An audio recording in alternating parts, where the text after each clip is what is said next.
এই বাংলাদেশকে শাসন করে ব্রিটিশরা যত কোটি টাকা উপার্জন করত, তাদের ওই সময়ের যে প্রবৃদ্ধি ছিল, তাদের ওই সময়ের যে ইনকাম ছিল, সেই ইনকাম যাচাই বাছাই করলে দেখা যায় তাদের ইনকামের বিরাট অংশ এই বাংলাদেশের যারা নীলকর ছিল, যারা নীল চাষ করত, তারা যে করগুলো দিত, ট্যাক্সগুলো দিত, চাষিরা ছিল। এই বাংলাদেশকে স্বর্ণ বা সোনালী বাংলাদেশ এমনি বলা হয় না। তখন তো আর ফারাক্কা ছিল না, পানির সমস্যা ছিল না, মরুভূমি ছিল না। এটা যে নদী নালায় ভরপুর, মাছ সবুজে ভরপুর।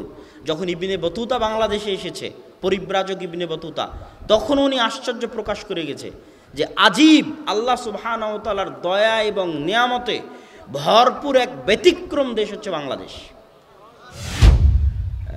আমাদের প্রিয় মাতৃভূমি বাংলাদেশ বা বাংলা ভাষাভাষী যারা বাংলা ভাষায় কথা বলি, তারা যারা আমরা এই অঞ্চলে বসবাস করি মুসলমান হিসেবে, তাদের মধ্যে আমি ইতিহাস অসচেতনতা দেখি যে তারা নিজেদের ইতিহাস সম্পর্কে জানে না এবং নিজেদের ইতিহাস সম্পর্কে সচেতন নয়।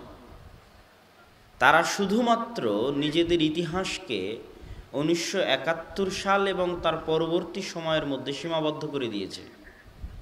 কিন্তু তার আগে দীর্ঘ 600 বছর, 700 বছর, 800 বছর এই দেশে যে মুসলমানেরা ছিল, মুসলমানদের অস্তিত্ব ছিল, তাদের কি ইতিহাস, তারা যে আমাদের আদি পিতা, আদি মাতা, তারা কি সংগ্রাম, কি ত্যাগ, কি তিতিক্ষা দিয়ে এই দেশগুলোকে টিকিয়ে রেখেছেন, ইসলামের প্রচার করেছেন, প্রসার করেছেন, সেই ইতিহাসগুলো সম্পর্কে মানুষ অজ্ঞ। যে আজাদী আন্দোলন বাংলাদেশের ইতিহাসের অংশ, যদিও বাংলাদেশের মানুষ এখন আর জানে না। সেই আজাদী আন্দোলনের সবচেয়ে বেশি রক্ত, সবচেয়ে বেশি পরিশ্রম, সবচেয়ে বেশি কষ্ট, সবচেয়ে বেশি আন্দোলন মুসলমানেরাই করেছে। কেননা ক্ষমতা মুসলমানদের থেকে ছিনিয়ে নেওয়া হয়েছিল। এই জন্য প্রথম জিহাদের ঘোষণা মুসলমানেরা দিয়েছিল। শাহ ইসমাইল শহীদ, সৈয়দ আহমদ বেরেলভি, মাওলানা এনায়েত আলী, মাওলানা বেলায়েত আলী 1831 সালের 6 মে পাকিস্তানের সীমান্তবর্তী অঞ্চল বালাকোটে মাওলানা শাহ ইসমাইল শহীদ মৃত্যুবরণ করেন। দীর্ঘ 5 বছর এই রাজশাহী চাঁপানবাবগঞ্জে, রাজশাহী তো নয়, তবে চাঁপানবাবগঞ্জে তার পদার্পণ ছিল শাহ ইসমাইল শহীদের।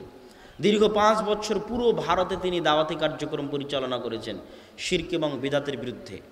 আর পরবর্তীতে তিনি মাওলানা আব্দুল আজিজ মুহাদ্দিস দেহলভির নিকট থেকে দারুল কুফরের ফতোয়া নিয়ে, দারুল হারবের ফতোয়া নিয়ে, কেননা এতদিন তো ভারত ছিল দারুল ইসলাম, মোগলদের শাসন আমলে যেহেতু মুসলমানেরা শাসন করত, সেহেতু এটা ছিল দারুল ইসলাম। তো যতক্ষণ এটাকে ফতোয়া দিয়ে দারুল কুফর, দারুল হারব না বলা হচ্ছে, ততক্ষণ যুদ্ধ জায়েজ হবে না, ততক্ষণ গনিমতের মাল জায়েজ হবে না, ততক্ষণ কাউকে হত্যা করা যাবে না, কারো গায়ে হাত উঠানো যাবে না। আব্দুল আজিজ মুহাদ্দিস দেহলভি ফতোয়া দিয়ে দিলেন যে ভারত এখন দারুল ইসলাম নয়, ভারত এখন দারুল কুফর, দারুল হারব। তখন শাহ ইসমাইল শহীদ যুদ্ধ শুরু করলেন ব্রিটিশদের বিরুদ্ধে। এই ব্রিটিশ বিরোধী দীর্ঘ 190 বছরের যে দীর্ঘ পরিশ্রম জিহাদ, শেষ সময়ে যখন ব্রিটিশরা দেখল যে ক্ষমতা তারা ধরে রাখতে পারতেছে না, ছাড়তেই হচ্ছে, পৃথিবীর বিভিন্ন জায়গায় তাদেরকে তখন ক্ষমতা ছাড়তে হচ্ছিল, সেই সূত্র ধরে ভারতেও তাদেরকে ক্ষমতা ছাড়তে হচ্ছে, তখন তারা যারা যে সমস্ত মুজাহিদরা আন্দোলন করছিল তাদের হাতে যদি ক্ষমতা দিয়ে চলে যায়, তো পুরো ভারত আবার কারা শাসন করবে? জোরে বলেন, কারা? আবার মুসলমানেরাই শাসন করবে। এইটা তারা হতে দিত না, যে আমাদের যদি ছাড়তেই হয় তো আমরা এভাবে ছাড়ব না। তখন তারা গণতন্ত্রের নামে বিভিন্ন রাজনৈতিক দল তৈরি করা শুরু করলো, এটা ছাড়ার প্রস্তুতি। আসসালামু আলাইকুম ওয়া রাহমাতুল্লাহি ওয়া বারাকাতুহু। আলহামদুলিল্লাহ, আলহামদুলিল্লাহি ওয়াহদাহ, ওয়াসসালাতু ওয়াসসালামু আলা মান লা নাবিয়্যা বা'দাহ। যাবতীয় প্রশংসা, হামদ ও সানা আল্লাহ সুবহানাহু ওয়া তাআলার জন্য। সকলেই বলি আলহামদুলিল্লাহ। দরুদ ও সালাম বর্ষিত হোক পৃথিবীর সর্বশেষ ও সর্বশ্রেষ্ঠ রাসূল আহমদ মুহাম্মদ মুস্তাফা সাল্লাল্লাহু আলাইহি ওয়াসাল্লামের প্রতি। রাত অনেক গভীর হয়ে গেছে। যত আগে আলোচনা করা শুরু করা উচিত ছিল, আমরা তত আগে করতে পারিনি। এবং আব্বু আপনাদের মাঝে উপস্থিত, এই জন্য আমি সংক্ষিপ্ত আপনাদের সামনে কিছু গুরুত্বপূর্ণ কথা বলবো ইনশাআল্লাহুল আজিজ। আমার আজকের সংক্ষিপ্ত কথার বিষয়বস্তু ইতিহাস। ইতিহাস প্রতিটি জাতির আছে, গোত্রের আছে, প্রতিটি মানুষের নিজস্ব ইতিহাসও আছে, প্রতিটি গ্রামের মসজিদের মাদ্রাসারও আছে। তো ইতিহাস জানলে মানুষের ভবিষ্যৎ পরিকল্পনা নির্ধারণ করা সহজ হয়। ইতিহাস জানলে মানুষের নিজের অস্তিত্ব, নিজের পরিচয় সম্পর্কে জানা সহজ হয়। আর যতক্ষণ মানুষ নিজের অস্তিত্ব এবং পরিচয় সম্পর্কে না জানতে পারে, ততক্ষণ তার কি করণীয় উচিত সেটা সে ঠিক করতে পারে না। ইতিহাসের এই গুরুত্বের কারণেই আল্লাহ সুবহানাহু ওয়া তাআলা পবিত্র কোরআন মাজিদে বহু ইতিহাস বর্ণনা করেছেন। অথচ কোরআন ইতিহাসের বই নয়, তারপরও কোরআনে অসংখ্য অগণিত ইতিহাস আছে। আল্লাহ মানুষকে জানিয়েছেন যে তিনি মানুষকে কিভাবে সৃষ্টি করেছেন, কোথায় থেকে মানুষের উৎপত্তি। কেউ হয়তো বলবে মানুষের উৎপত্তি বানর থেকে, ডারউইনের মতবাদ থিওরি পেশ করে, কেউ বলবে এইভাবে, কেউ বলবে এইভাবে। সেখানে আল্লাহ মানুষকে তার সঠিক ইতিহাসটা জানিয়েছেন যে তোমাদের সঠিক ইতিহাস হচ্ছে তোমাদের সৃষ্টি এভাবে, আদম এবং হাওয়া আলাইহিমুস সালাতু ওয়াস সালামের মাধ্যমে। মানুষের চলার রাস্তা সঠিক করে দেওয়ার জন্য আল্লাহ ইতিহাস শুনিয়েছেন আল্লাযীনা আনআমতা আলাইহিম, যাদের উপর তিনি দয়া করেছেন তাদের ইতিহাস, গায়রিল মাগদুবি আলাইহিম ওয়ালাদ-দাল্লিন, যাদের উপর তিনি গজব আযাব দিয়ে ধ্বংস করেছেন তাদের ইতিহাস। আদ, সামুদ, কওমে লুতের ইতিহাস যেমন বলেছেন, ইব্রাহিম, নূহ, মুসা, ঈসার ইতিহাস তেমন বলেছেন। ফেরাউন, নমরুদের ইতিহাস যেমন বলেছেন, তেমন ইয়াহইয়া, জাকারিয়া, মারিয়াম তাদের ইতিহাস বলেছেন। তো এই ইতিহাসগুলো দিয়ে আল্লাহ সুবহানাহু ওয়া তাআলা মানুষকে কোনটা সিরাতে মুস্তাকিম, কিভাবে মানুষকে সামনে আগাতে হবে, মানুষ ওই ঘটনাগুলোর সাথে নিজের জীবনের ঘটনাগুলো মিলিয়ে দেখবে। কারো যদি সন্তান না হয়, তাহলে সে জাকারিয়ার ঘটনার সাথে নিজের ঘটনা মিলিয়ে দেখবে। কেউ যদি বিপদে পড়ে, তাহলে ইউসুফ আলাইহিস সালাতু ওয়াস সালামের বিপদে পড়ার সাথে নিজেকে মিলিয়ে দেখবে। কেউ যদি দাওয়াত দিতে চায়, তো মুসার দাওয়াতকে দেখবে। কেউ যদি আল্লাহর আনুগত্য দেখতে চায়, তাহলে ইব্রাহিমকে দেখবে। কেউ যদি ধৈর্য দেখতে চায়, তাহলে আইয়ুবকে দেখবে। এইভাবে আল্লাহ সুবহানাহু ওয়া তাআলা দৃষ্টান্তগুলো দিয়েছেন, উদাহরণগুলো দিয়েছেন, ঘটনাগুলো দিয়েছেন। তো এই জন্য ইতিহাসের গুরুত্ব সীমাহীন, অপরিসীম। আজকে আমার সংক্ষিপ্ত ইতিহাস যে আমরা যারা এই অঞ্চলে বসবাস করি, আমাদের প্রিয় মাতৃভূমি বাংলাদেশ বা বাংলা ভাষাভাষী যারা বাংলা ভাষায় কথা বলি, তারা যারা আমরা এই অঞ্চলে বসবাস করি মুসলমান হিসেবে, তাদের মধ্যে আমি ইতিহাস অসচেতনতা দেখি যে তারা নিজেদের ইতিহাস সম্পর্কে জানে না এবং নিজেদের ইতিহাস সম্পর্কে সচেতন নয়। তারা শুধুমাত্র নিজেদের ইতিহাসকে 1971 সাল এবং তার পরবর্তী সময়ের মধ্যে সীমাবদ্ধ করে দিয়েছে। কিন্তু তার আগে দীর্ঘ 600 বছর, 700 বছর, 800 বছর এই দেশে যে মুসলমানেরা ছিল, মুসলমানদের অস্তিত্ব ছিল, তাদের কি ইতিহাস, তারা যে আমাদের আদি পিতা, আদি মাতা, তারা কি সংগ্রাম, কি ত্যাগ, কি তিতিক্ষা দিয়ে এই দেশগুলোকে টিকিয়ে রেখেছেন, ইসলামের প্রচার করেছেন, প্রসার করেছেন, সেই ইতিহাসগুলো সম্পর্কে মানুষ অজ্ঞ। সেগুলোর সাথে জাতীয় রক্তের কোনো সম্পর্ক নাই, জাতীয় শিক্ষা কার্যক্রমের কোনো সম্পর্ক নাই। যখনই একটা জাতিকে তার মূল ইতিহাস থেকে বিচ্ছিন্ন করে দেওয়া হয়, তখন ওই জাতি পঙ্গু হয়ে যায় অটোমেটিক, কেননা সে তার মূল আদি ইতিহাস থেকে বিচ্ছিন্ন হয়ে গেছে। যেমন আপনাদেরকে বলি, আপনাদের এই বাঘা একটা মসজিদ আছে না, বাঘা মসজিদ। এই বাঘা মসজিদ, কুসুম্বা মসজিদ এবং সোনা মসজিদ, এই তিনটা মসজিদের স্থাপনা তারিখ দেখবেন 10, 15, 20 বছরের পার্থক্য মাত্র, তার বেশি পার্থক্য হবে না। খুব জোর 30, 40 বছরের পার্থক্য হবে। একই সময়ে গড়ে ওঠা, তাহলে কে এই মসজিদগুলো তৈরি করলো আজ থেকে 500-600 বছর আগে? বাঘাতে মসজিদ তৈরি করলো, নওগাঁর কুসুম্বাতে মসজিদ তৈরি করলো, চাঁপাইনবাবগঞ্জের সীমান্ত এলাকা সোনা মসজিদ, ছোট সোনা মসজিদে মসজিদ তৈরি করলো। ছোট সোনা মসজিদে যে তোহাখানা আছে ওটা মূলত বিশ্ববিদ্যালয়। শাহ নেয়ামাতুল্লাহ, যার কাসিদা, যার ভবিষ্যৎবাণীর একটা কবিতা বিভিন্ন বই পুস্তকে লেখা আছে, সত্য মিথ্যা আল্লাহ ভালো জানে, কিন্তু উনি ওই নামে একজন ব্যক্তি ছিলেন। তার নামে চাঁপাইনবাবগঞ্জে অনেক কলেজ আছে, অনেক কিছু আছে, এবং তারই এটা বিশ্ববিদ্যালয় এবং মাদ্রাসা ছিল। তার ভবিষ্যৎবাণী সম্বলিত কবিতা বিভিন্ন ইতিহাস বইগুলোতে পাওয়া যায়। তো এই যে দীর্ঘ এত বছর পূর্বে এই অঞ্চলগুলোতে মসজিদ কিভাবে তৈরি হয়েছে? আপনারা গৌড় রাজধানীর কথা শুনেছেন, যে একটা বাংলায় একটা রাজধানী ছিল, সেটার নাম হচ্ছে গৌড় রাজধানী, যেখান থেকে রাজা লক্ষণ সেন ইখতিয়ারউদ্দিন মোহাম্মদ বিন বখতিয়ার খিলজির আক্রমণে পালিয়ে গেছিল। পরবর্তীতে সেখানেই মুসলমানেরা রাজধানী স্থাপন করে, যেটা ইতিহাসের পাতায় লখনৌতি গৌড় নামে পরিচিত। গৌড় নামেও পরিচিত, লখনৌতি নামেও পরিচিত, আরও অনেক নাম আছে। এই রাজধানীটা কোথায় ছিল আপনারা কি জানেন?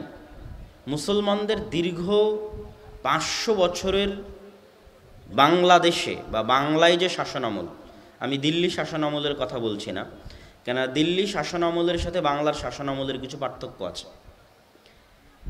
অনেক সময় দেখা গেছে ইতিহাসে যে বাংলায় যারা শাসন করেছে তারা দিল্লির অধীনে না থেকে স্বাধীনভাবে দেশ শাসন করতে চেয়েছে। ওই জন্য ইতিহাসের পাতায় একটা অংশ পাবেন স্বাধীন সুলতানি শাসনামল। বাংলাদেশের শাসনামলে একটা ইতিহাস পাবেন, বাংলার ইতিহাসে স্বাধীন সুলতানি শাসনামল। ওখানে স্বাধীন কী জন্য? স্বাধীন মানে দিল্লিতে বসে যারা শাসন চালাতেন তারাও মুসলমান, কিন্তু তাদের অধীনস্থ না থেকে বাংলার শাসকেরা আলাদাভাবে স্বাধীনভাবে রাষ্ট্র পরিচালনা করার চেষ্টা করতেন। তো মাঝে মধ্যেই দিল্লির শাসকদের সাথে বাংলার শাসকদের গণ্ডগোল হতো, মারামারি হতো। এই গণ্ডগোলগুলো দিনাজপুরে হয়েছে, এই গণ্ডগোলগুলো গৌড় হয়েছে। গৌড়টা কোথায় সেটা আমি বলতেছি, লখনৌতিতে হয়েছে। তো এই জন্য স্বাধীন সুলতানি শাসনামলের সাথে ভারত উপমহাদেশের দিল্লির কেন্দ্রীয় শাসনামলের কিছু পার্থক্য আছে। তবে আমরা ব্রিটিশদের অধীনে যাওয়ার আগ পর্যন্ত যে লাস্ট টাইম, শেষ সময়, ওই শেষ সময়টাতে স্বাধীন সুলতানি শাসনামল ছিল না, বরং দিল্লির কেন্দ্রীয় মোঘলদের অধীনে সুবে বাংলা। আজকেও যদি আপনি পাকিস্তানে ভারতে যান তাহলে প্রদেশকে বলবে সুবা। আপ কি সুবে সে হ্যাঁ, আপনি কোন প্রদেশ থেকে এসেছেন? তো বলবে মাই উত্তর প্রদেশ সে হুঁ।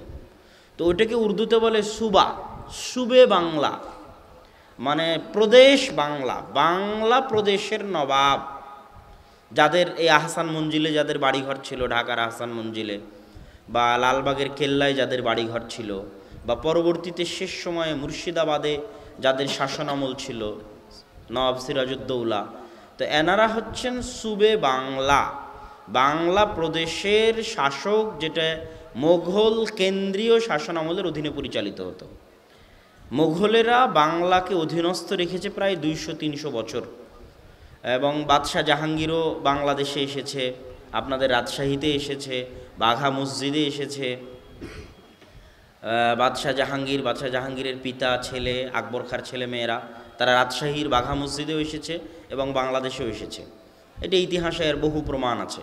কেন মাঝে মধ্যেই বাংলা থেকে বিদ্রোহ হতো মোঘলদের বিরুদ্ধে, তখন এই বিদ্রোহ দমানোর জন্য আসতো।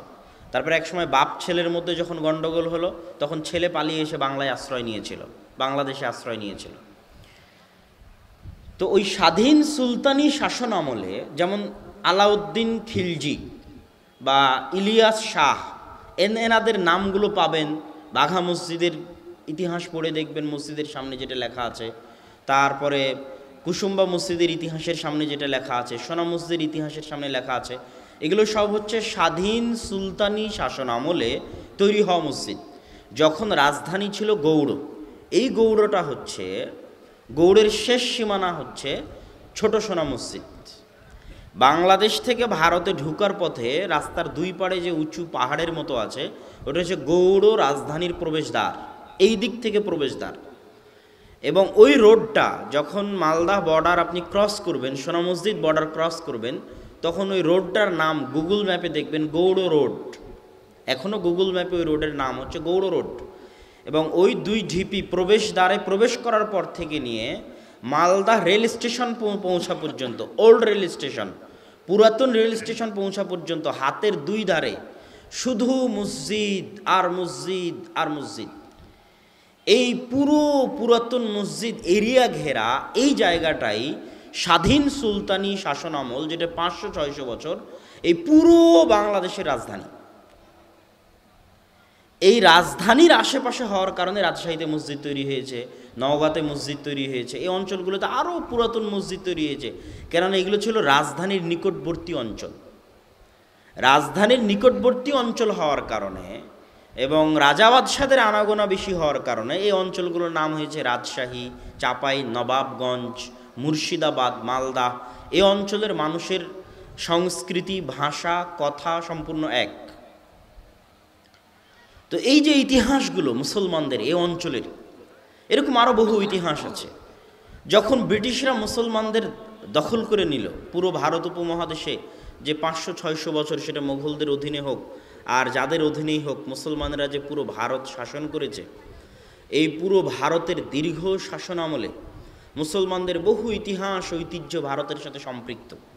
আজকে ভারতের স্বাধীনতা দিবস যে বিল্ডিংয়ে উদযাপন করা হয়, যে বিল্ডিংয়ে পতাকা উত্তোলন করা হয়, সেই লাল কেল্লা মুসলমানদের তৈরি করা, এবং মুসলমানদের শাসন আমলেও সেখানে পতাকা উত্তোলন হতো। তো এই অঞ্চলের পুরো এরিয়াতে মুসলমানদের ছাপ আছে 500-600 বছরের। মুসলমানেরা যখন ব্রিটিশদের কাছে নিজেদের রাজত্ব হারিয়ে দেয় নিজেদের ব্যর্থতার কারণে, এই ব্যর্থতার অনেকগুলো কারণ আছে। তার মধ্যে একটা বড় কারণ হচ্ছে, যারা নিজের স্ত্রীর কবর তৈরি করার জন্য কোটি কোটি টাকা খরচ করতে পারে, তাদের ক্ষমতায় শাসন করা মানায় না। ওই কোটি কোটি টাকা দিয়ে তাজমহল তৈরি না করে যদি বিশ্ববিদ্যালয় তৈরি করা যেত, জ্ঞানের চর্চা কেন্দ্র তৈরি করা যেত, তো মনে হয় না যে ব্রিটিশরা ভারত, পাকিস্তান, বাংলাদেশের মুসলমানদের পদানত করতে পারত। যেটা বাদশাহ আলমগীর শেষের দিকে এসে করার চেষ্টা করেছিলেন। বাদশাহ আলমগীর কোরআনের হাফেজ ছিলেন, তার বোন জেবুন্নেসা কোরআনের হাফেজ ছিল। তিনি ফতোয়া কমিটি তৈরি করেছিলেন, ফতোয়া আলমগীরি লিখেছেন, যেটা আরবিতে ফতোয়া হিন্দিয়া নামে প্রকাশিত হয়েছে। তিনি শেষের দিকে কিছু জ্ঞান চর্চা এবং ভারতকে শেষবারের মতো গুছিয়ে তোলার চেষ্টা করেছিলেন, কিন্তু ততক্ষণে অনেক দেরি হয়ে গেছে। পূর্ববর্তী শাসকদের পদস্খলনের কারণে, বিশেষ করে বাদশাহ আকবরের পদস্খলন, দ্বীন-ই ইলাহি এ অঞ্চলের মানুষের আদর্শ, আকিদা, সংস্কৃতি সব ধ্বংস করে দিয়েছে। এই দেশের মুসলমানদের মধ্যে যত হিন্দুয়ানি সংস্কৃতি দেখা যায়, যত হিন্দুয়ানি আদর্শ দেখা যায়, সেটা বিবাহ থেকে শুরু করে, বিবাহ শাদীর অনুষ্ঠান থেকে শুরু করে, বিভিন্ন দিবস উদযাপন থেকে শুরু করে যত হিন্দুয়ানি সংস্কৃতি আদর্শ দেখা যায়, তার সবগুলোর অনুপ্রবেশ বাদশাহ আকবরের দ্বীন-ই ইলাহির কারণে ঘটেছে। বাদশাহ আকবর দ্বীন-ই ইলাহি তৈরি করে হিন্দু মুসলমানদের ঐক্যের নাম দিয়ে যে সাংস্কৃতিক ধস, ইমান এবং আকিদার ধস ভারত উপমহাদেশে নিয়ে এসেছিলেন, সেটাই পরবর্তীতে ব্রিটিশদের কাছে মুসলমানদের পরাজয়কে ত্বরান্বিত করেছে। ব্রিটিশদের কাছে মুসলমানদের পরাজয় হওয়ার কারণে যার কাছ থেকে ক্ষমতা ছুটে যায় তার ব্যথা বেশি লাগে। তো ক্ষমতায় যেহেতু মুসলমানেরা ছিল, তো মুসলমানদের হাত থেকে ক্ষমতা ছুটে যাওয়ার কারণে ব্যথা কার বেশি ছিল? মুসলমানদের ব্যথা বেশি ছিল। এই জন্য ব্রিটিশদের বিরুদ্ধে যে আজাদি আন্দোলন, যে আজাদি আন্দোলন ভারতের ইতিহাসের অংশ, যে আজাদি আন্দোলন পাকিস্তানের ইতিহাসের অংশ, যে আজাদি আন্দোলন বাংলাদেশের ইতিহাসের অংশ, যদিও বাংলাদেশের মানুষ এখন আর জানে না, সেই আজাদি আন্দোলনের সবচেয়ে বেশি রক্ত, সবচেয়ে বেশি পরিশ্রম, সবচেয়ে বেশি কষ্ট, সবচেয়ে বেশি আন্দোলন মুসলমানেরাই করেছে। কেননা ক্ষমতা মুসলমানদের থেকে ছিনিয়ে নেওয়া হয়েছিল। এই জন্য প্রথম জিহাদের ঘোষণা মুসলমানেরা দিয়েছিল। শাহ ইসমাইল শহীদ, সৈয়দ আহমদ বেরেলভি, মাওলানা এনায়েত আলী, মাওলানা বেলায়েত আলী 1831 সালের 6 মে পাকিস্তানের সীমান্তবর্তী অঞ্চল বালাকোটে মাওলানা শাহ ইসমাইল শহীদ মৃত্যুবরণ করেন। দীর্ঘ 5 বছর এই রাজশাহী চাঁপানবাবগঞ্জেও, রাজশাহী তো নয় তবে চাঁপানবাবগঞ্জে তার পদার্পণ ছিল শাহ ইসমাইল শহীদের। দীর্ঘ 5 বছর পুরো ভারতে তিনি দাওয়াতি কার্যক্রম পরিচালনা করেছেন শিরক এবং বিদআতের বিরুদ্ধে। আর পরবর্তীতে তিনি মাওলানা আব্দুল আজিজ মুহাদ্দিস দেহলভির নিকট থেকে দারুল কুফরের ফতোয়া নিয়ে, দারুল হারবের ফতোয়া নিয়ে, কেননা এতদিন তো ভারত ছিল দারুল ইসলাম, মোগলদের শাসন আমলে যেহেতু মুসলমানেরা শাসন করত সেহেতু এটা ছিল দারুল ইসলাম। তো যতক্ষণ এটাকে ফতোয়া দিয়ে দারুল কুফর, দারুল হারব না বলা হচ্ছে, ততক্ষণ যুদ্ধ জায়েজ হবে না, ততক্ষণ গনিমতের মাল জায়েজ হবে না, ততক্ষণ কাউকে হত্যা করা যাবে না, কারো গায়ে হাত উঠানো যাবে না। আব্দুল আজিজ মুহাদ্দিস দেহলভি ফতোয়া দিয়ে দিলেন যে ভারত এখন দারুল ইসলাম নয়, ভারত এখন দারুল কুফর, দারুল হারব। তখন শাহ ইসমাইল শহীদ যুদ্ধ শুরু করলেন ব্রিটিশদের বিরুদ্ধে। এই ব্রিটিশ বিরোধী দীর্ঘ 190 বছরের যে দীর্ঘ পরিশ্রম জিহাদ, শেষ সময়ে যখন ব্রিটিশরা দেখল যে ক্ষমতা তারা ধরে রাখতে পারতেছে না, ছাড়তেই হচ্ছে, পৃথিবীর বিভিন্ন জায়গায় তাদেরকে তখন ক্ষমতা ছাড়তে হচ্ছিল, সেই সূত্র ধরে ভারতেও তাদেরকে ক্ষমতা ছাড়তে হচ্ছে, তখন তারা যারা যে সমস্ত মুজাহিদরা আন্দোলন করছিল তাদের হাতে যদি ক্ষমতা দিয়ে চলে যায় তো পুরো ভারত আবার কারা শাসন করবে? জোরে বলেন, কারা? আবার মুসলমানেরাই শাসন করবে। এইটা তারা হতে দিত না, যে আমাদের যদি ছাড়তেই হয় তো আমরা এভাবে ছাড়ব না। তখন তারা গণতন্ত্রের নামে বিভিন্ন রাজনৈতিক দল তৈরি করা শুরু করলো। এটা ছাড়ার প্রস্তুতি। রাজনৈতিক দল তৈরি করতে গিয়ে দুটো রাজনৈতিক দল হলো, একটা রাজনৈতিক দলের নাম কংগ্রেস, একটা রাজনৈতিক দলের নাম মুসলিম লীগ। তখন মুসলমান এরা দুই ভাগে বিভক্ত হয়ে গেল, হিন্দুরা বিভক্ত হয়নি। হিন্দুরা তখন এক বাক্যেই বলেছে আমরা অখণ্ড ভারত চাই, কিন্তু মুসলমানেরা দুই ভাগে বিভক্ত হয়ে গেল। একদল মুসলমান বলল যে আমরা অখণ্ড ভারত চাই, কেননা একসাথে ভারতে যদি আমরা থাকি আমাদের সংখ্যা হবে অনেক বেশি, আর এই অনেক সংখ্যা নিয়ে আমরা ভারতে নিজেদের রাজনীতিতে, শিক্ষায়, সংস্কৃতিতে সব কিছুতে নিজেদের প্রভাব ধরে রাখতে পারবো। আর যদি আমরা ভারত ভেঙে ফেলি তাহলে ভাঙ্গার পরে আলাদা যে রাষ্ট্রগুলো হবে তারা হয়তো সুবিধা পাবে, কিন্তু আমরা যে সমস্ত মুসলমান ভারতে থেকে যাব তারা অনেক ক্ষতিগ্রস্ত হবে। এই সমস্ত মুসলমানদের যারা অখণ্ড ভারতের পক্ষে ছিলেন তাদের মধ্যে ছিলেন মাওলানা আবুল কালাম আজাদ, কংগ্রেসের বিখ্যাত নেতা, যিনি পরবর্তীতে ভারতের শিক্ষামন্ত্রী হয়েছিলেন। মাওলানা আবুল কালাম আজাদ মাযহাব বা মানহাজগতভাবে কিন্তু আহলে হাদিস ছিলেন। মাওলানা মোহাম্মদ জুনাগড়ি যখন এলামুল মুওয়াক্কিনের উর্দু অনুবাদ করেন এবং তাফসির ইবনে কাসিরের উর্দু অনুবাদ করেন, যেটা পরবর্তীতে তাফসির ইবনে কাসিরের বাংলা অনুবাদ যিনি করেছেন ডক্টর মুজিবুর রহমান, তার শ্বশুর হচ্ছেন মাওলানা মোহাম্মদ জুনাগড়ি, আর উনি হচ্ছেন জামাই। ওই উর্দু অনুবাদের ভূমিকা লিখে পাঠিয়েছিলেন মাওলানা আবুল কালাম আজাদ। মাওলানা সানাউল্লাহ অমৃতসরী, অমৃতসর হচ্ছে পাঞ্জাব, পাঞ্জাব দুই ভাগে ভাগ হয়ে যায়, পাকিস্তানেও পাঞ্জাব আছে, ভারতেও পাঞ্জাব আছে। 47 যখন দেশ দুই ভাগে ভাগ হয়ে গেল, ওই ইতিহাসের দিকে আমরা আসতেছি। যখন পাঞ্জাব ভাগ হয়ে যায় তখন মাওলানা সানাউল্লাহ অমৃতসরী ভারত ছেড়ে পাকিস্তানে হিজরত করেন। তো ওনার বিশাল লাইব্রেরি ছিল অমৃতসরে, ওই বিশাল লাইব্রেরিতে হিন্দু এবং শিখেরা আক্রমণ করে। তখন মাওলানা আবুল কালাম আজাদ দিল্লি থেকে পুলিশ পাঠিয়েছিলেন ওই লাইব্রেরি রক্ষা করার জন্য, কেন মাওলানা আবুল কালাম আজাদও আহলে হাদিস, মাওলানা সানাউল্লাহ অমৃতসরীও আহলে হাদিস। এরকম বহু প্রমাণ আছে মাওলানা আবুল কালাম আজাদের আহলে হাদিস হওয়ার। উনি অনেক উন্নত মানের উর্দু সাহিত্যে বক্তব্য দিতেন। ওনার বক্তব্যগুলো ওই সময় যখন অখণ্ড ভারতের পক্ষে উনি বক্তব্য দিতেন, ওই বক্তব্যের অনেক অডিও ক্লিপ এখনও ইউটিউব, অনলাইন, গুগলে সার্চ দিলে পাওয়া যাবে। ওই দলের পক্ষে গেলেন, অখণ্ড ভারতের পক্ষে গেলেন দারুল উলুম দেওবন্দের এখন যারা জমিয়ত ওলামায়ে হিন্দের আমির আছে মাওলানা আরশাদ মাদানী, তাদের বাপদাদা মাওলানা হোসাইন আহমদ মাদানী, তারাও বললেন আমরা অখণ্ড ভারত চাই।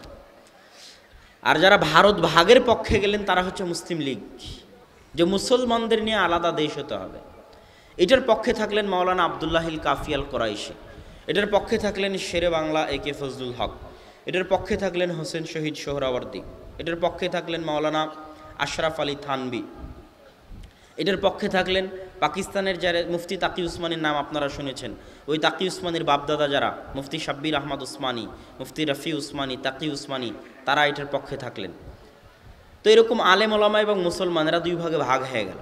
তাদের যুক্তি ছিল যে আমরা যদি এক ভারতে থাকি তো ব্রিটিশরা যেইভাবে ক্ষমতায়ন করে যাবে, ওই ক্ষমতায়নের মার প্যাচ পেরিয়ে আমরা মুসলমানদের স্বাধীনতা ভারতে রক্ষা হবে না।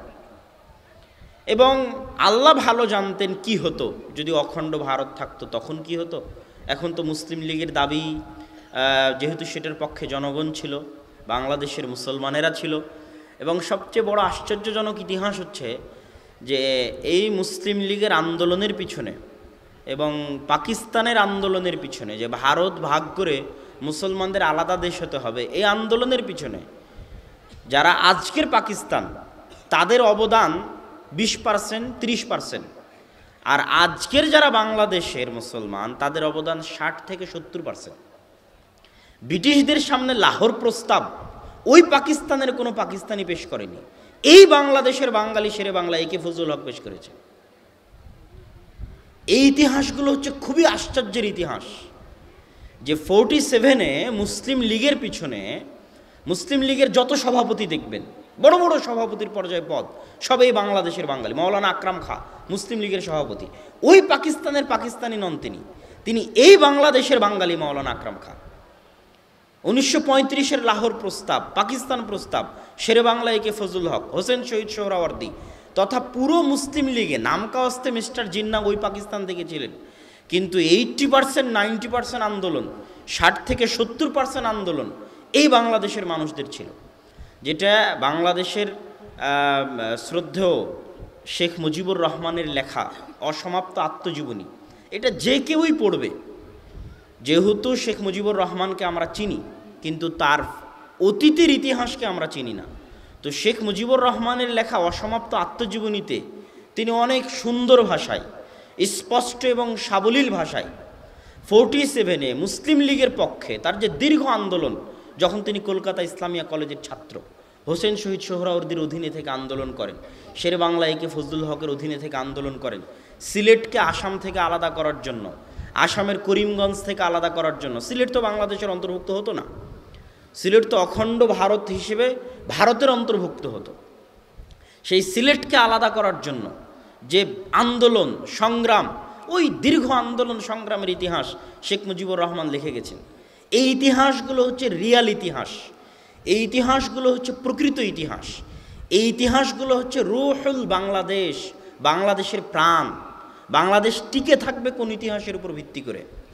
এই ইতিহাসের উপর ভিত্তি করে, যেই ইতিহাস বাংলাদেশকে পশ্চিমবঙ্গ থেকে আলাদা করেছে, যেই ইতিহাস বাংলাদেশকে কলকাতা থেকে আলাদা করেছে, যেই ইতিহাস বাংলাদেশে ঢাকা বিশ্ববিদ্যালয় প্রতিষ্ঠা করেছে, যেই ইতিহাস প্রমাণ করে যে রবীন্দ্রনাথ ঠাকুর ঢাকা বিশ্ববিদ্যালয় প্রতিষ্ঠার বিরোধী ছিলেন, যেই ইতিহাস প্রমাণ করে যে বাংলাদেশের এই অঞ্চলের বাঙালিরা গরিব, দরিদ্র, অসহায়, যাদেরকে লেচ্ছ, জীবন, অপদার্থ, যাদেরকে টাচ করলে অপবিত্র হয়ে যাবে, এরকম ঘৃণ্য, জঘন্য হিসেবে গণ্য করা হতো এই পূর্ববঙ্গের বাঙালিদের, বাঙালি মুসলমানদেরকে।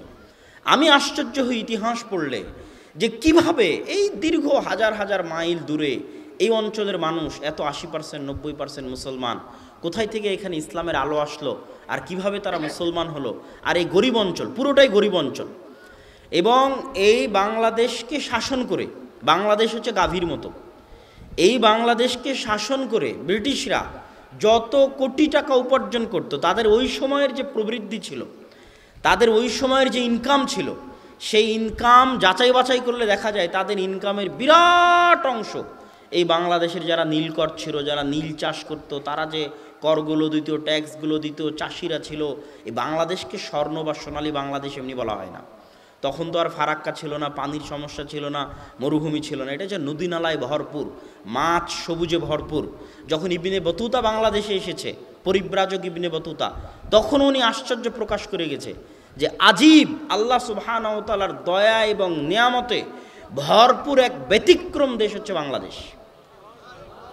এবং এই দেশের গাভীর দুধ দহন করে ব্রিটিশরা তাদের রাজত্ব চালিয়েছে, এই গাভীর দুধ দহন করে পাকিস্তানিরা তাদের রাজত্ব চালিয়েছে, কেননা এখান থেকে সব টাকা পয়সা তারা নিয়ে যেত। অনেক উন্নত বাংলাদেশের যদি দুর্নীতি বন্ধ করা যায়, জিরো টলারেন্স যদি দুর্নীতি থাকে, যেই ক্ষমতায় আসুক না কেন, এই দেশকে স্বাধীনভাবে নিজের পায়ে দাঁড়িয়ে পৃথিবীর বুকে একটা উন্নত দেশ হিসেবে প্রতিষ্ঠান করা অবশ্যই সম্ভব।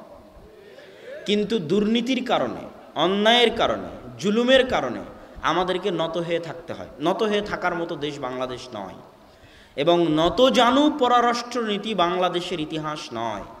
বাংলাদেশের ইতিহাস হচ্ছে স্বাধীনতার ইতিহাস, বাংলাদেশের ইতিহাস হচ্ছে মুখ খুলে কথা বলার ইতিহাস। বাংলাদেশের ইতিহাস হচ্ছে ইমানের ইতিহাস, ইসলামের ইতিহাস, মুসলিম লীগের ইতিহাস, পাকিস্তানের আন্দোলনের ইতিহাস। এবং অসমাপ্ত আত্মজীবনী পড়লে যে জিনিসগুলো ফুটে ওঠে সেটা হচ্ছে ইসলামী বাংলাদেশের স্বাধীনতার একমাত্র মৌলিক ভিত্তি। আপনি যখনই ইসলামকে বাদ দিয়ে দিবেন তখন এই দেশ আর আলাদা থাকতে পাবে না। আলাদা থাকার কোনো কারণ, কোনো পদ্ধতি, কোনো অপশন তৈরি হবে না এই দেশের। আলাদা স্বাধীন দেশের কোনো অস্তিত্ব তখন থাকবে না। কেননা মূল লড়াই হচ্ছে আদর্শিক লড়াই, মূল লড়াই হচ্ছে সাংস্কৃতিক লড়াই। তো আমি সংক্ষিপ্ত ইতিহাসগুলো বলে যেটা বুঝাতে চাইলাম যে আবেগ দিয়ে কোনো সময় সত্যিকার সফলতা অর্জন করা যায় না। আপনি আবেগ দিয়ে আজকে লিল্লাহে তাকবীর দিয়ে কোনো একটা নির্দিষ্ট দেশের বিরোধিতা করতেছেন, অথচ আপনি ওই দেশের সিনেমা গান নিয়ে ব্যস্ত, এই বিরোধিতার কোনো মূল্য আছে? আপনি আবেগ দিয়ে একটা দেশের বিরোধিতা করতেছেন, অথচ দিন শেষে আপনি ওই দেশের আইপিএল নিয়ে ব্যস্ত, আইপিএলের জুয়া নিয়ে ব্যস্ত, এর কোনো মূল্য আছে? মূল লড়াই কোথায়? মূল লড়াই আদর্শে, সংস্কৃতিতে। ওই যুবক সমাজের যদি আদর্শ না থাকে তো আর লিল্লাহে তাকবীর দিয়ে 10টা গাড়ি ভেঙে দেওয়ার কোনো মূল্য নাই। ওই দিন শেষে গিয়ে হিন্দি সিনেমা দেখবে, হিন্দি ছবি দেখবে, হিন্দি গান বাজাবে। এটা কিসের স্বাধীনতা? যেই স্বাধীনতার উৎসবে হিন্দি গান বাজে, এটা তো হতে পারে না। তাহলে ওই আদর্শহীন যুবক, চরিত্রহীন যুবককে দিয়ে এই দেশের স্বাধীনতা টিকবে না। স্বাধীনতা টিকানোর জন্য আদর্শ লাগে, চরিত্র লাগে, ব্যক্তিত্ব লাগে, জ্ঞান লাগে, নলেজ লাগে এবং প্রকৃত উন্নতি লাগে। অবকাঠামোগত উন্নতি নয়, প্রকৃত উন্নতি।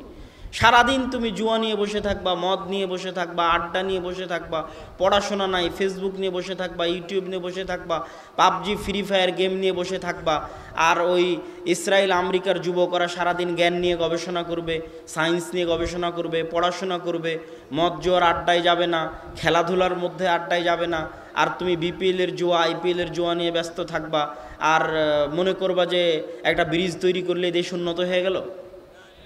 অসম্ভব, এটা হতে পারে না। তুমি তো ওই ব্রিজের কামলা, তুমি তো ওই ব্রিজের পাট যে খেটে খায়, মাথায় ইট পাটকিল নিয়ে ফেলো। একটা ইঞ্জিনিয়ারিং প্ল্যান করার মতো তোমার ক্ষমতা নাই, ওই শিক্ষাগত যোগ্যতা তোমার নাই। তাহলে শিক্ষা হচ্ছে আসল জিনিস। যেদিন ঢাকা বিশ্ববিদ্যালয় সারা পৃথিবীর উন্নত বিশ্ববিদ্যালয়গুলোর কাতারে নাম লেখাবে, যেদিন বাংলাদেশের যুবকরা জ্ঞান, গবেষণা, শিক্ষা, পড়াশোনায় সামনে এগিয়ে যাবে, সেই দিন এদেশ এমনি উন্নত হবে। সেই দিন আবেগ লাগবে না। মানুষের জ্ঞানে মানুষকে কথা বলতে বাধ্য করবে, মানুষের জ্ঞান মানুষকে সামনে চলতে বাধ্য করবে। সুতরাং যুবক সমাজের প্রতি আমার একটাই উদাত্ত আহ্বান যে আমরা আবেগের রাস্তা পরিহার করে জ্ঞানের রাস্তায় ফিরে আসি এবং জ্ঞান গবেষণা দিয়ে নিজেদের ইতিহাস চর্চা করে নিজেদের ইতিহাসকে সামনে রেখে ধীর পদক্ষেপে সামনের দিকে এগিয়ে যাই। সফলতা, বিজয় মুমিন মুসলমানদের হবেই। এখানে ইনশাআল্লাহ এখানে হতাশার কিছু নাই। যেহেতু রাসূল সাল্লাল্লাহু আলাইহি ওয়াসাল্লাম বলেছেন যে এমন কোনো বাড়ি বাকি থাকবে না যেটা মাটির তৈরি, যেটা পাকা ঘরের তৈরি, ইটের তৈরি, আর ওই বাড়িতে ইসলাম প্রবেশ করবে না, এটা অসম্ভব। বিযুল্লি জালিলিন ও বিইজ্জি আজিজিন, কারো বাড়িতে সম্মানের সাথে প্রবেশ করবে, কারো বাড়িতে অপমানের সাথে প্রবেশ করবে, কিন্তু পুরো পৃথিবী ইসলামের ছায়াতলে আসবেই। সুতরাং এটা নিয়ে হতাশার কিছু নাই এবং হতাশাগ্রস্ত হওয়ার মধ্যে যাওয়া যাবে না। এবং এই কালকে দুনিয়া শেষ হয়ে গেল, এখনই ইমাম মাহদি চলে আসলেন, এই মনে করেও হতাশ হওয়া যাবে না। আপনি যদি জানতেও পারেন যে আজকে পৃথিবীর সূর্য পূর্ব দিকে না উঠে পশ্চিম দিকে উঠেছে, তথা কিয়ামত হয়ে গেছে, তারপরেও যদি আপনার হাতে একটা মানে ইসলাম কাজে বিশ্বাস করে, হতাশায় বিশ্বাস করে না। কিয়ামত হয়ে যাচ্ছে তারপরও হাতে চারা আছে, রাসূল বলেছেন এটা বপন করে দাও। মানে যত বাধায় আসুক, যত সমস্যায় আসুক, আপনাকে দৃঢ় বিশ্বাস রাখতে হবে, দৃঢ় মনোবল রাখতে হবে এবং পুরো পরিশ্রমটা জ্ঞানের পিছনে দিতে হবে। এবং আপনার আসল এখন যুদ্ধ অস্ত্র দিয়ে হয় না। কয়টা দেশ অস্ত্র দিয়ে যুদ্ধ করে? আসল শত্রু হচ্ছে সাংস্কৃতিক শত্রু। ওই যে টিভি চ্যানেলে জি বাংলা স্টার জালসা চলে, ওটা হচ্ছে আসল শত্রু। ওইটা বন্ধ করতে পারা হচ্ছে আসল জিহাদ। ওই যে মোবাইলে হিন্দি সিনেমা আছে, হিন্দি গান আছে, হিন্দি ছবি আছে, হিন্দু ছবি খুললেই তো মূর্তি পূজা শেখানো হয়, মূর্তি পূজা দিয়ে ভর্তি। তাহলে ওইটা বন্ধ করতে পারা, না দেখতে পারাটা হচ্ছে আসল জিহাদ, আসল উত্থান। তো এই আদর্শগত, সংস্কৃতিগত, জ্ঞানগত এই উত্থানের মধ্যে বাংলাদেশের ভবিষ্যৎ স্বাধীনতা নিহত রয়েছে। আল্লাহ সুবহানাহু ওয়া তাআলা বাংলাদেশকে যাবতীয় শত্রুদের চোখ থেকে মুক্ত রেখে বাংলাদেশের মুসলমানদের যেন অবস্থা আল্লাহ সুবহানাহু ওয়া তাআলা আফগানিস্তান, কাশ্মীর, মিয়ানমার, উইঘুর মুসলমানদের মতো অবস্থা না তৈরি করে। বাংলাদেশের মুসলমানদের অবস্থা যেন আল্লাহ সুবহানাহু ওয়া তাআলা তার নিজের রহমত, নিজের দয়া দিয়ে হেফাজত করে। আল্লাহুম্মা আমিন। এই বলে আমি আমার সংক্ষিপ্ত বক্তব্য শেষ করছি। ওয়া আখিরু দাওয়ানা আনিল হামদুলিল্লাহি রাব্বিল আলামিন। আসসালামু আলাইকুম ওয়া রাহমাতুল্লাহি ওয়া বারাকাতুহু।